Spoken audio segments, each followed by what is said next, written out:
screencast talks about using feedback to guide instruction.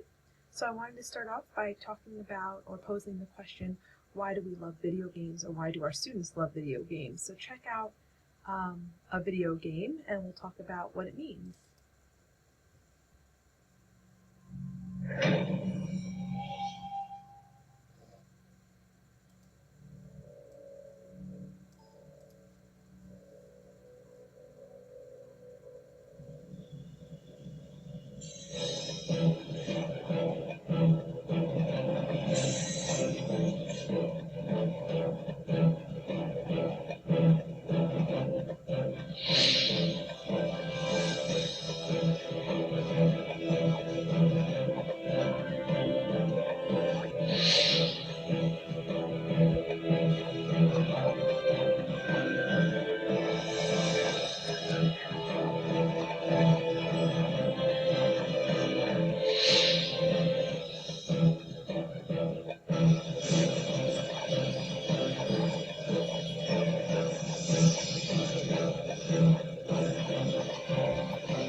So it's a video game called Rail Rush, and I like the trailer. So some of the reasons that kids or even adults love video games is because they're very goal-oriented. As you could see in the trailer for Rail Rush, the goal was to get to the depths of the earth, to collect gold, to not get killed.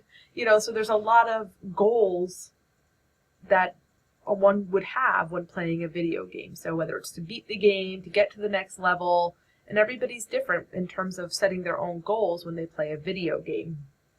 They also have the opportunity in a video game to redo. So if I was on Rail Rush and I hit one of those X's or fell off the rail, I would just play again.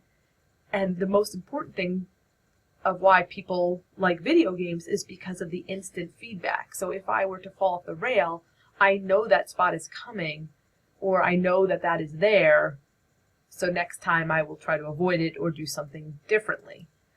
So that's what I want to talk about, that idea of that instant feedback. So first I wanted to decipher what is not feedback. So saying stuff like, good job, why did you do that?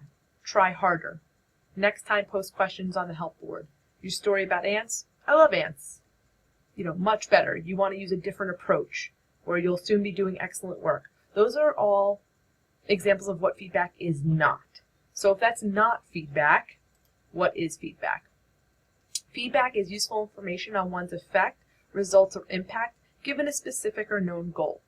Right? So in Rail Rush, you establish your goal. My goal is to get to the next level. My goal is to beat the game. In school, it might be to create a hypothesis, or to solve an algebraic equation, or do some sort of simple math function. There is a skill associated with that, right? The known goal. Uses information including learning what worked and why, not just what didn't work. So it doesn't mean focusing on the deficits. The idea of feedback is focusing on what you see, right?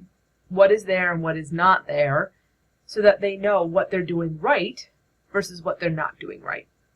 Feedback is descriptive and it's not evaluative, and it's not praise or blame. So the idea is there's feedback, evaluation, and advice. And oftentimes as teachers, we give a lot of advice. We want you to do this, tie your shoes. Or we'll evaluate by putting X's and C for correct on something, or putting a percentage at the top, or a letter grade. So we evaluate, and we certainly give a lot of advice, but we don't focus on feedback, what we see, what we don't see toward learning objectives.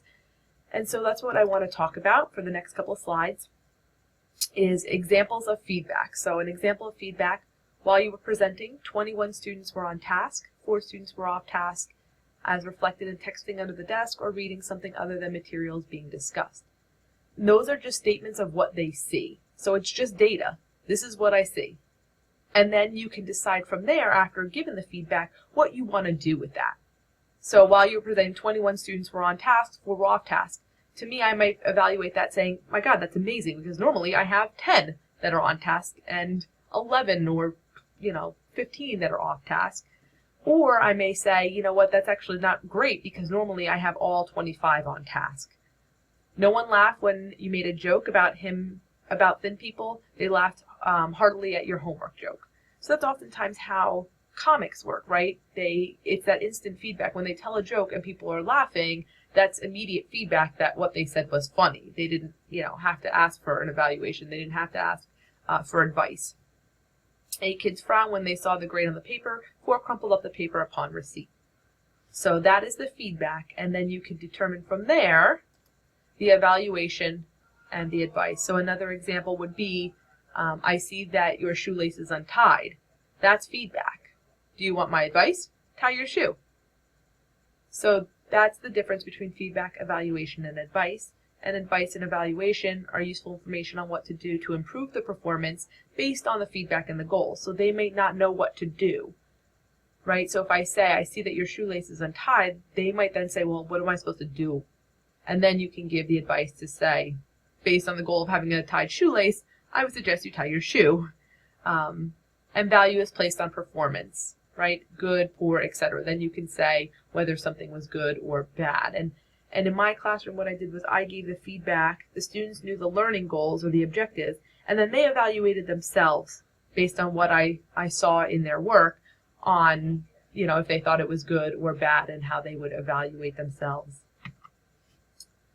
The more the feedback is detailed and specific about, again, what you see and what you didn't see in light of the learning goals, it's derived from concrete standards or models. It has to be timely and it has to be ongoing in order for it to be effective. It's user-friendly in its approach and its amount. You don't want to give too much, and you want to make sure your language is very user-friendly. It's consistent across time and people. It's accurate, it's honest, and depersonalized. It's just statements of what you see. It's just the data in what they're doing.